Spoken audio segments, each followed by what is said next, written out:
মা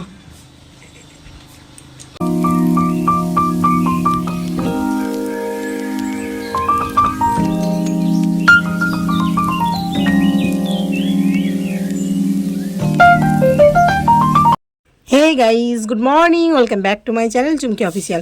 তো দেখতেই পাচ্ছ আমার ঘরে কে হানা দিয়েছে। তো হানা দিয়েছে হচ্ছে আমাদের পূর্ণিমা। তো ছিল না কিছুদিন ধরে, ওরা 5 দিন ধরে ছিল না। তো ওরা গেছিলো দিদনের বাড়ি। তো তারপরে দেখো এসেই শুরু করে দিয়েছে ওর মানে খেলাধুলো।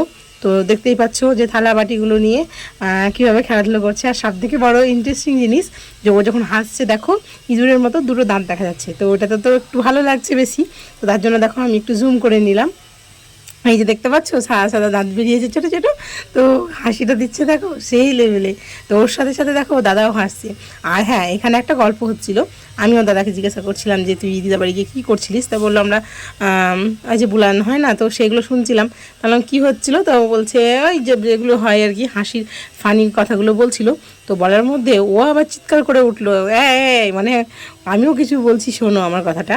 তো এরকম চলতেই থাকবে, তো তোমরাও দেখতে থাকো। আশা করছি খুব ভালো লাগবে ভিডিওটা। আর এই যে আমার সারাদিনের গল্প মানেই তো এই যে আমাদের পূর্ণিমাকে নিয়ে। তো এইভাবেই চলে যাচ্ছে টুকটুক করে। আর তোমরাও এইভাবেই কাটিয়ে দাও সময়গুলো হাসতে খেলতে।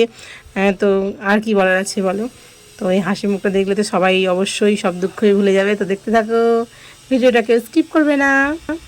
তো এই যে তারপরে ওর মতো খেলা করুক, আর আমি এদিকে রান্নাটা করে নিই। আর এই যে দেখতে পাচ্ছ তোমার দাদাভাই নিয়ে এসেছিলো এই চোর। আর এই চোরটা কাটবো বলে যে জলে হলুদ দিয়ে নিয়েছি, কারণ এই আঠাগুলো ছেড়ে যায়, কারণ প্রচণ্ড আঠা থাকে। তো তারপরে দেখো তরমুজ নিয়ে রীতিমতো আমাদের যুদ্ধ। কারণ কি সকালবেলায় একটা তরমুজ কেটেছিল, তো মানে এত কি বলবো নিলাম, নিয়ে সাদা হয়ে গেছিলো। তো তারপরে এই যে কাকিমাও নিচ্ছে একটা তরমুজ। তো জানি না কেমন হয়েছিল, কারণ আমি জানি না যে দেখাতে পেরেছি কিনা, কিন্তু আমি একটা নিয়েছিলাম সাদাই হয়েছিল, মানে একদমই ভালো না। তো তারপরে হচ্ছে কি করবো বলো, কাটিয়েছিলাম তো নিজেরও খারাপ লাগলো যে নেবো বলে নিলাম। তো তারপরে এই যে কাকিমা কাটিয়েছিল, তাতে দেখলাম যে হালকা সাদা, তার জন্য এই যে আমি দেখাচ্ছিলাম যে নেবো, কিন্তু এটা আমি রেখে দিলাম, কারণ আমি আর নেবো না। তারপরে এই যে আমি দেখো চলে আসলাম রান্নাঘরে, কারণ কি এবার ইঁচড়টা কেটে নিই, কারণ অনেকক্ষণ হলো, কারণ ইঁচড়টা কাটতে কাটতেই চলে গেছিলাম হচ্ছে সবজি আনতে। তো আমি সবজির মধ্যে নিয়েছিলাম হচ্ছে পটল আর ওই তরমুজ। তো এই হচ্ছে আমার নেওয়া, আর কি বলবো বলো। আর এই যে দেখো মানে কাঁঠালটা এই টাইমে বেশ খেতে ভালো লাগে, মানে বিছুনটা খুব একটা বড় হয়নি, ছোটো হয়ে আছে। আর এদিকে আমি পার্থর সাথে গল্প করে নিচ্ছিলাম, আর পুন্ডির সাথে গল্প করে নিচ্ছি, আর ঝটাঝট কেটে নিয়ে আর তোমাদের সঙ্গে টুক করে চলে আসছি। ছোট্ট হচ্ছে সেফটি ফার্স্ট, কারণ আমি একটু প্যাকেটটা কেটে ওখানে দিয়ে নিলাম, কারণ এই যে আঠা মাঠাগুলো পড়বে আর খোসা টোসাগুলো পড়বে। তো তার জন্যই আমি ওখানটায় দিয়ে দিয়েছি প্যাকেট। আর এই যে দেখতেই পাচ্ছ কীভাবে চ্যাট করছে, পুরো একদম আঠা আঠা হয়ে গেছে আমার হাতটা গাইজ। কিন্তু কি বলবো বলো, খেতে সুন্দর লাগলে কাটতেও সুন্দর লাগতে হবে, তাই না? তো আমি গ্যাস করে কেটে নিই, কারণ কি রান্না করতে হবে, দেরি হয়ে যাচ্ছে, কারণ এদিকে আমি গল্প করছি হাতে, আর মানে মুখে আর হাতে করছি কাজ। এটাই তো করতে হয়, তাই না বলো? আমাদের প্রতিদিনের কাজ এটা, যে যত যাই করি না কেন একসাথে আমরা মেয়েরা সবটাই করতে হয়। মেয়েরা বলে নয়, সবাই খাটে, বলবো না যদি ছেলেরাও কম কাজ করে, কিন্তু ছেলেরা যেহেতু বাইরে সামলাচ্ছে আর মেয়েরা যেহেতু ঘরের মধ্যে সবটাই সামলাতে হচ্ছে। তো এই হচ্ছে ব্যাপার। আর আমি ঝরঝর করে কেটে নিয়ে বেশি কথা বলবো না, কারণ বেশি কথা বললে তোমাদের মানে তোমরা বোরিং হবে যে বক করছি। তা তোমাদের কার কার ভালো লাগে যে আমার মানে কথা শুনতে।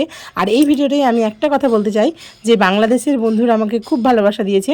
মানে একজন আমাকে কমেন্ট করেছিল, তো কমেন্টটা আমি পড়েছি, খুব সুন্দরই লেগেছে। তো সত্যি দিদিভাই তোমাকে অনেক অনেক অনেক ধন্যবাদ আমার পাশে থাকার জন্য, আমাকে সাপোর্ট করার জন্য। তো এইভাবেই সাপোর্ট করো। এই যে টমেটো খাচ্ছে এখন, কি করবে বলো, কোলে নিতে বলছে, নিতে পারছি না, আমি যে রান্না করছি। আর এই যে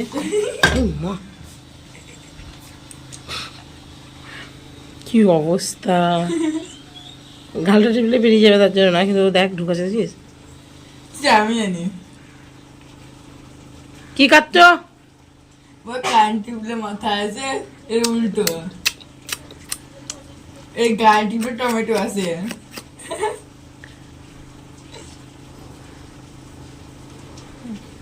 কত কান টানলে মাথা আছে তো, আর শুনুন গাল টিপলে টমেটো আছে।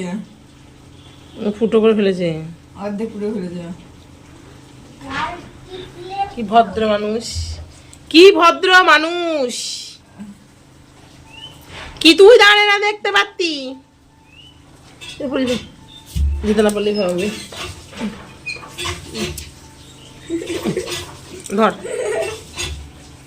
খুঁজে দেখ, দেখি দেখি দেখি, এই এখানে এখানে এখানে নিচে নিচে নিচে নিচে লঙ্কা খাই এ নিচে নিচে বাটিতে দিতে দেখতে পেয়ে যাবে। যেটি বুনুকে লঙ্কা খাই দাও না লঙ্কা খাবো কেন? মামা বলি তোর কাছে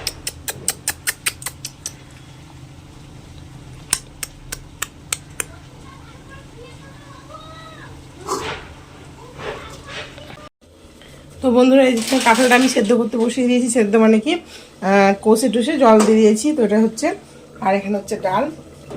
তো এই যে আম কেটেছি, আম দিয়ে টক ডাল। আর এই যে পটলটা জিজি করে কেটে রেখেছি, এটা ভাজবো, মানে পেঁয়াজ দিয়ে ভাজলে খেতে ভালো লাগে, তো সেটাই করব। তো এই যে এই অবস্থায় হয়ে আছে, রান্নাটা করে নিই ঝটপট করে, তারপর তোমাদের কাছে আসছি। তো বন্ধুরা আমার খাওয়া দাওয়া ডান। এই যে আমার এখন একটু হাত, তো আমি এখন খেয়ে নিয়েছি। তো খাওয়াটা তোমাদের আর দেখালাম না। আর তোমাদের দাদা ভাইও খেয়ে চলে গেছে, আর ছেলেও খেয়েছে। তো ছেলে গেছে ওই ঘরে, এখন ফ্রিজে একটু জল ভরে নেবে, তার জন্য জলটা নিয়ে আসতে। ঠিক আছে, দেখতে থাকো ভিডিওটা। তো তোমরা অনেকেই ভাববে যে ও কি খেতেই থাকছে শুধু, তো তা নয়, ও হচ্ছে এখন হচ্ছে বিকেলবেলা। তো বিকেলে দেখতেই পাচ্ছ দুপুর সবাই ঘুমিয়ে গেছিলো, তো ছেলেও ঘুমোচ্ছে, ওর বাবাও ঘুমোচ্ছে। তো এই যে দেখতে পাচ্ছ ও চলে এসেছে। তো আসার পরে মানে আমি খাচ্ছিলাম কলাটা, তো ও আমার হাত থেকে কেড়ে নিল, মানে আমি ধুয়ে নিয়েছিলাম। তো তারপরে দেখো এই যে ও ধরে ধরে খাচ্ছে। তো এত কেড়ে নিচ্ছি, কিন্তু আমার হাত থেকে কেড়ে নিয়ে ও মুখে পুড়ে দিচ্ছে। তো কি বলবো ওকে বলো, ও তো মানে বাচ্চা, ও যেটা পাবে সেটাই মুখে পড়বে। তো এটাও ও মুখে নিয়েই খেলা করছিল। তো অনেকক্ষণ খেলা করার পরে তো তারপরে খাওয়া দাওয়া করতে ওকে পাঠিয়ে দিয়েছিলাম ওই ঘরে। তো এই যে দেখতেই পাচ্ছ বড় বড় করে তাকাচ্ছে, ইঁদুরের মতো দাঁত হয়েছে না, টিট করে কামড়ানোর চেষ্টা করছে, কিন্তু নিচে হয়েছে ওপরে হয়নি। তো এর মধ্যে ও সব কিছু ফুটিয়ে ফেলছে। তো তারপরে ওকে বলছিলাম যে কি হচ্ছে এটা, তো দেখো কীভাবে দেখছি শুনছি। আর ওকে ফোন ধরলেই তো হলো যে চুপচাপ, মানে ও কান্না করলেও চুপচাপ। স্কুল না থাকলে দেখো আমার মাথা সত্যি করে খারাপ হয়ে যায়। এই যে সারাটা দিন কাজ করছে ঠিকই, কিন্তু কাজের সঙ্গে সঙ্গে কত অকাজ করেছে দেখো। এই যে আমি এটা করিনি। জুতোগুলো ফেলে ঝেড়ে এখানটা কি অবস্থা। তো এই যে কাজ করতে বলেছি, চেয়ার নিয়ে এখন বসে বসে। আর আজকে কি গাছ লাগানো হবে না? ওই দুটোই তো কালকে হয়েছে, আজকে কি হলো? রোদন থেকে সকাল বললে সকালে দিলাম করতে। ভালো কথা। তো এই যে এরকম হয়ে পড়ে আছে জুতো ফুতো, দেখো এখানটা কি অবস্থা করে গেছে। রাইস তো পুরোটাই ওই করছে সারাদিন, এখন স্কুল নেই, পুরো আমার মাথাটা পুরো খারাপ করে দেবে। কারণ এই স্কুল নেই মানে যে কাজ করি সেগুলো নাই, শুধু অকাজ করে করে বেড়াচ্ছে। আর এই যে সাইকেল, ওর এখানে সাইকেলটা মনে হয় মোছামুছি করেছে না কি জানি, দেখে মনে হচ্ছে, মনে তো তাই হচ্ছে। সাইকেলটা মোছামুছি করেছে, পাম্প ছিল না, পাম্পটাও দিয়েছে, আজকে গিয়ে দিয়ে নিয়ে এসছে। তো তারপরে ওই যে খুব কাজ করেছে। ঠিক আছে, তো বন্ধুরা সঙ্গে থাকো আর দেখতে থাকো। তো এই যে সারাদিনের পর এখন চলে আসলাম তোমাদের কাছে, আর আমি ছিলাম এখন বাইরে, আর বাইরে থেকে চলে আসলাম। আর এই যে দেখতে পাচ্ছ গরমে এমনিতে গলাটা শুরু শুরু করছে, কিন্তু দেখো তাও ছাড়তে পারছি না। তো এটা হচ্ছে ভাগরতী লস্যি, লস্যিটা খেয়ে নেবো। আর ওকে কেমন কেমন লাগছে না, কারণ কানের ছাড়া তো কানেরগুলো বাবা যেন তো খুলে যায়, ওই জন্য আর পড়তে ইচ্ছেও করে না, তো তার জন্য পরিয়ে নিই। তো ঠিক আছে, যে রুটিগুলো করে নিই। এই যে এখানে আছে ময়দা, আর ময়দাটা এখন মেখে নেবো, তারপর রুটি করে নেবো। তো তারপর আবার কি যা হয়, তো রুটি করা তোমাদের আগে দেখেছি, আর রুটি করা দেখাচ্ছি না, আমি রুটিটা করে নিই তারপর তোমাদের। তো আমি দুধ গরম করে নিয়েছি, তো দুধ আর এদিকে আছে হচ্ছে রুটি, গরম গরম রুটি। আর ছেলে আমি আর তোমার দাদাভাই খাওয়া দাওয়া করে নিচ্ছি। তো সারাদিন পরে তোমাদের বলতে চাই, যদি ভিডিওটা কিছু ভালো লেগে থাকে তো like comment share and subscribe করে দেবে। তো good night, tata, bye bye.